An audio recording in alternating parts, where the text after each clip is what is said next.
Sejak dari bulan Maret yang lalu, persisnya tanggal 25 Maret, kita melakukan gerakan penanaman ini, kita mencanangkan di tempat ini, dan hasil ini suatu bukti bahwa ternyata sayur itu kita bisa produksi sendiri di sini. Ternyata petani-petani kita mampu untuk bisa melakukan ini, dan karena itu tidak ada alasan untuk kemandirian pangan di bidang sayur-sayuran itu kita tidak bisa capai.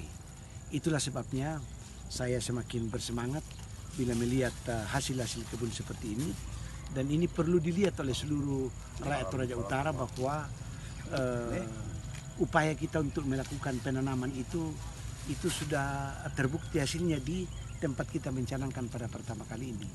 Nah, ini harus dibudayakan, ini harus diyakini oleh semua pihak bahwa inilah sebuah contoh yang sudah bagus. Contoh ini hendaknya diketahui semua oleh petani di Toraja Utara bahwa kalau kita mau bersungguh-sungguh untuk melakukan penanaman, hasilnya akan seperti ini dan terbukti bagus. Terima kasih.